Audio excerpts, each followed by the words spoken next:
So yeah, first question. Obviously, fantastic news that Taylor was named to the Olympic roster. What was it like, whether it was getting a phone call from her or hearing on social media or even from just word of mouth around town? What's these last few days been like for you, Tony? Yeah, it's been a whirlwind just for the fact is we've always known it's been her goal, her whole career in hockey, and we kind of knew after the last Olympics where she got cut and stuff, and that was a tough deal, and just watch her change from the momentum of getting better and stuff. And now after it happened, it's hard to believe it's here too. I mean, I don't think it's really sunk in yet, but it's starting to now because people talk about it and stuff, and we're getting closer, and it's not that far away and stuff. But yeah, it's surreal, that's for sure. Yeah, I would just say the last couple of days, it's just, social media does help with that situation of, in fact, there were people that, the news went out on social media an hour earlier than it actually made it to Minnesota. So there were people that obviously, and we knew she had gotten the call 2 days before. So Taylor got the call on Wednesday, I believe. And she was able to call some people with the Frost social media team with her. So that was fun to get that phone call. And then, the last couple of days have just been fun with people from town being excited about it too. The town's always been really good to her, so. And she's accomplished already so many things in her career, but this, in the world of women's hockey, is the top to make the Olympic roster. Not only does she get to represent her country, but she gets to represent the city of Lake City, Minnesota, and put this town on an even bigger map. Amy, how do you just see her handle all of these things with grace? Because it is a big spotlight. Yeah, it's a big spotlight, but if you know Taylor, she's not afraid of it. She thrives on big pressure things. And so, she's going to love every minute of it. She's going to savor every minute of it. She knows how hard she's worked for it. And I'm just proud of her for that. So go get it. It is her ultimate goal. And the ultimate goal after that would be to win a gold medal, right? So, just excited to see her go do it.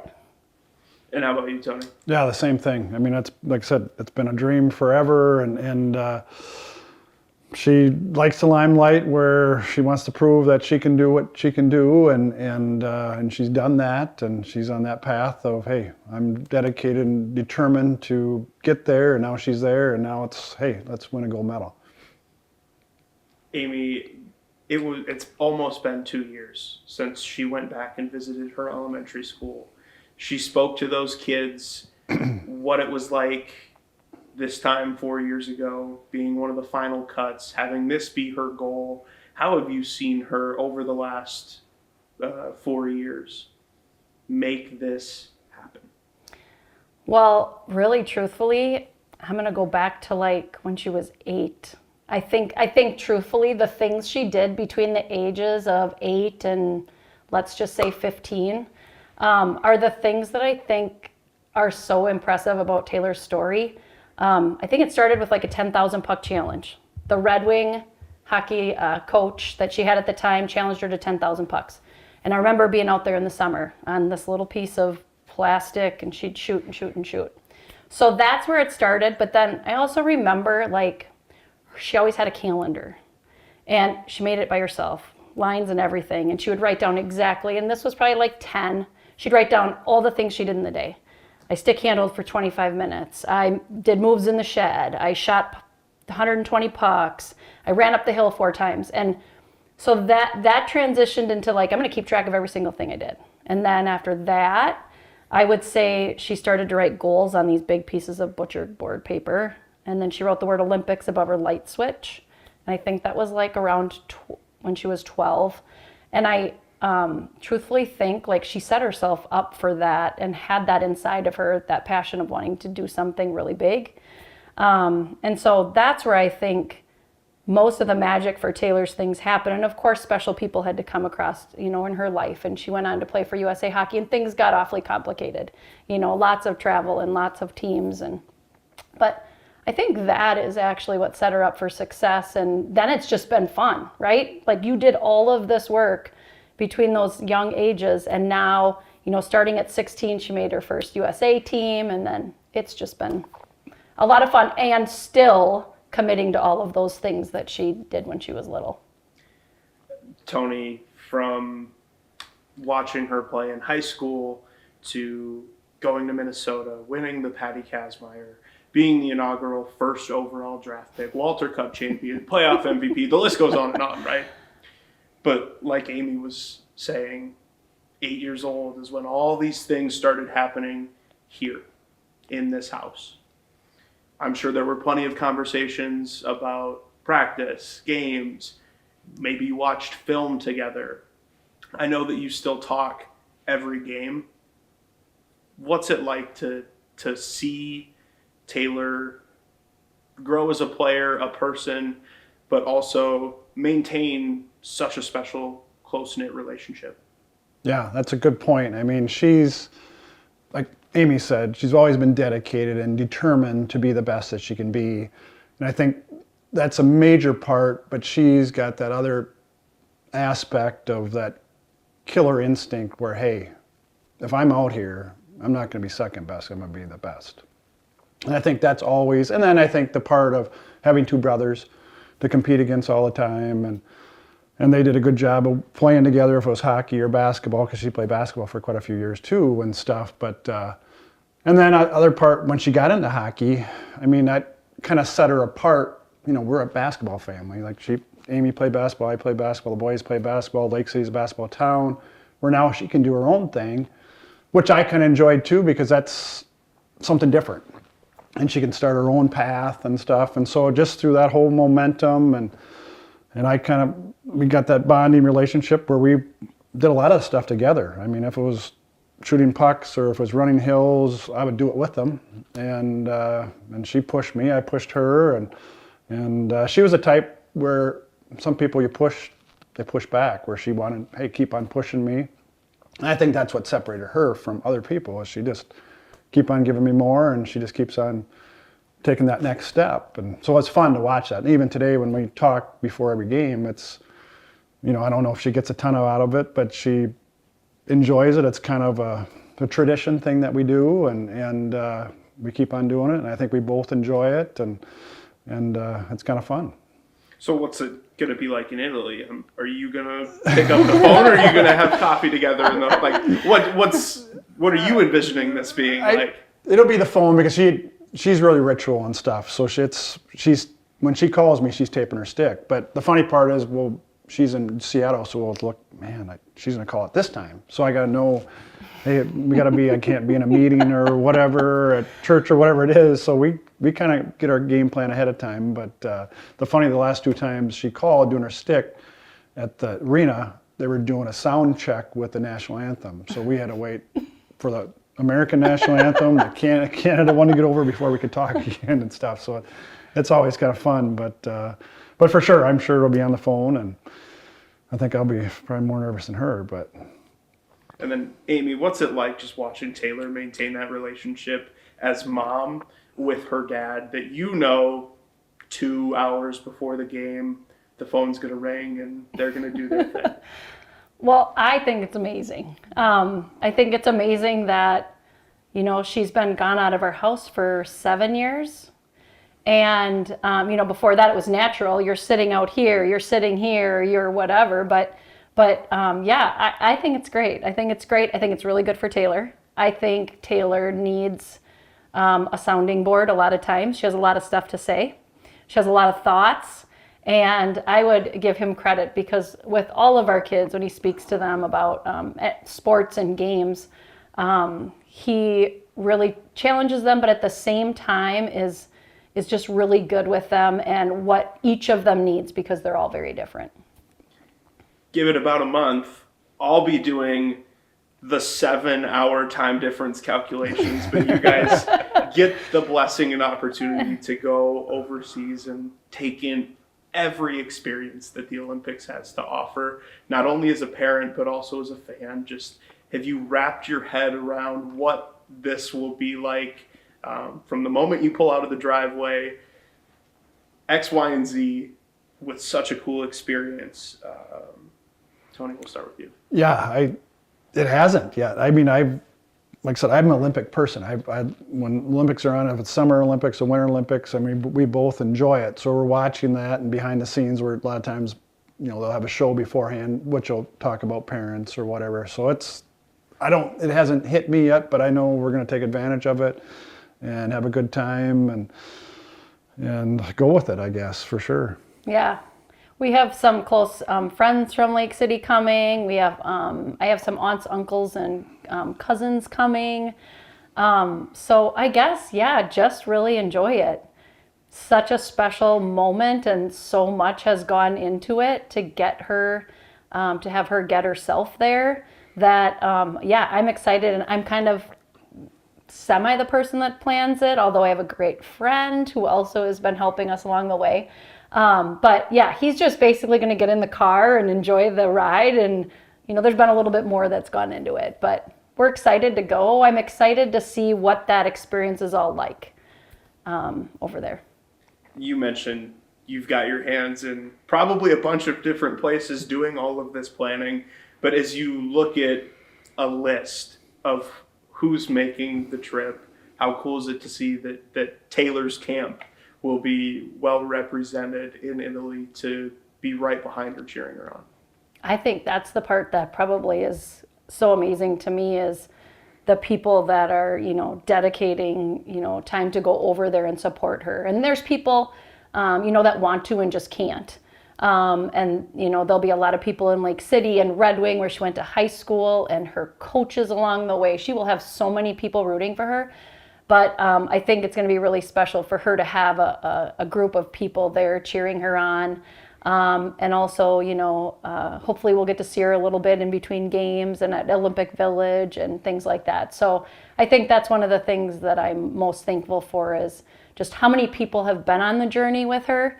And obviously that's part of the reason that she's made it where she's made it. The people that she's surrounded herself with have helped her with that too. And so yeah, that's pretty cool. As you reflect on everything that encapsulates Taylor's hockey career, whether it's daily drives from Lake City to Red Wing, trips to the cities for other teams, the Gophers, Frost games,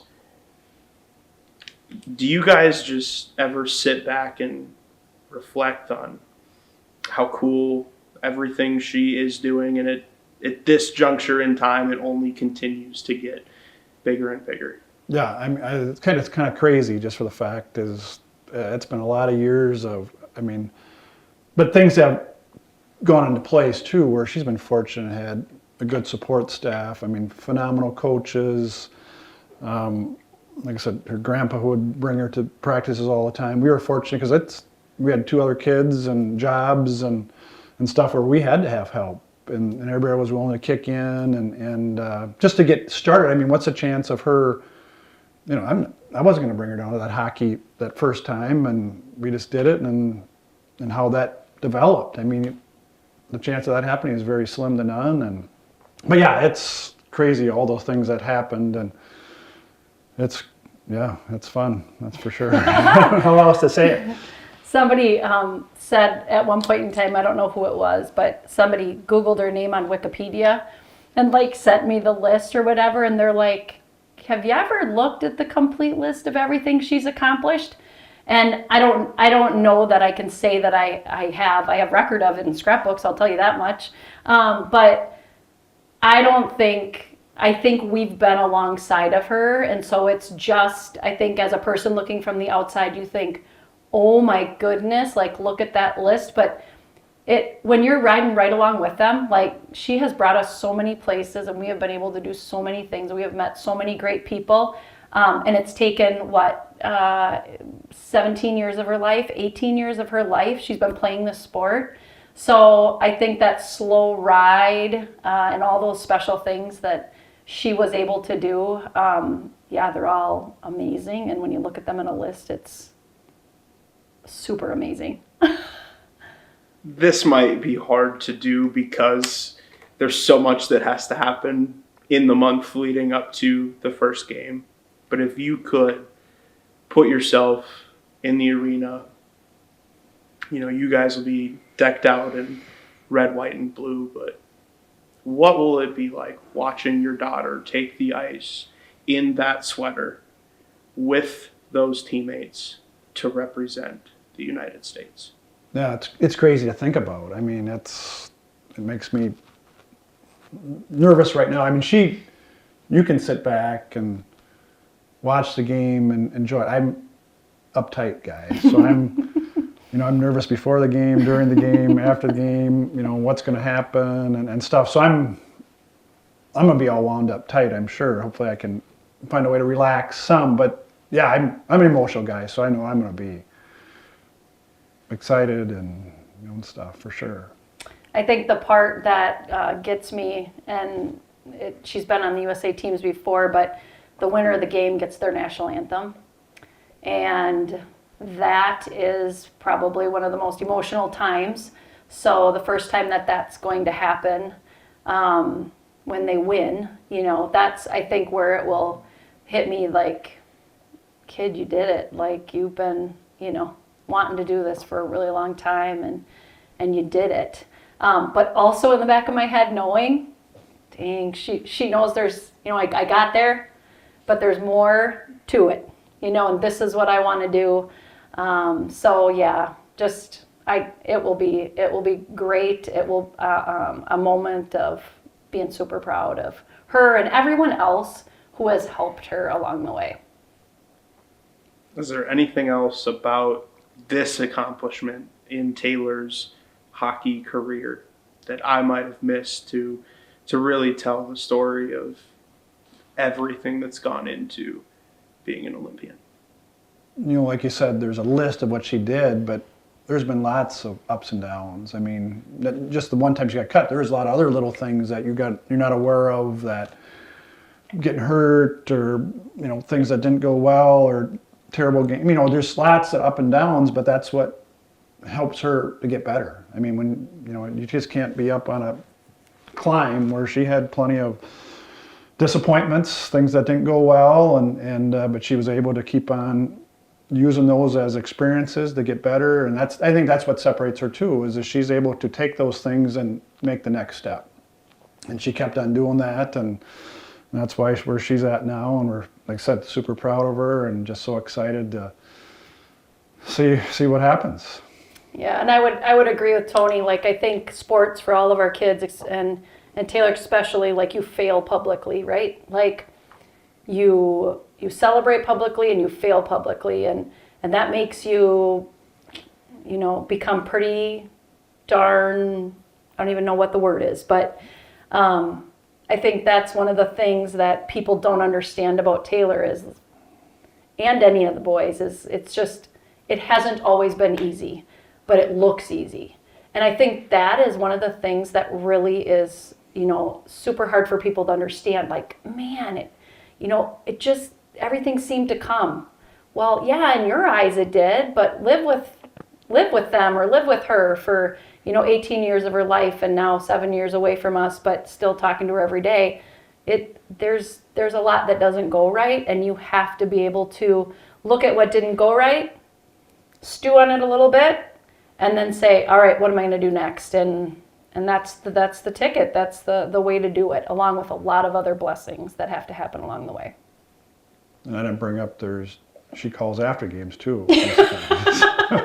So that's a little different story sometimes with how the game went or whatever and stuff. So that's where you got to be a little bit calm and different demeanor. But yeah, no, it's the roller coaster, and I'm in my life too. In my job, there's ups and downs, and that's how you learn and get better. And I enjoy that too.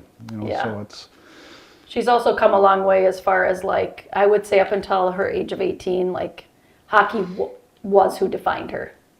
I really think that, and she met somebody at the U of M on her Gopher team that really talked her into, like, Taylor, there's more to life than hockey.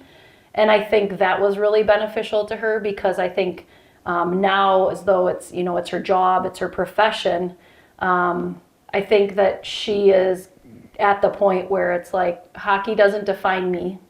I can define myself in lots of other ways. It's part of what I do. And so that's another area of growth that she's had, I think, since she's left home, which is helpful as her parent.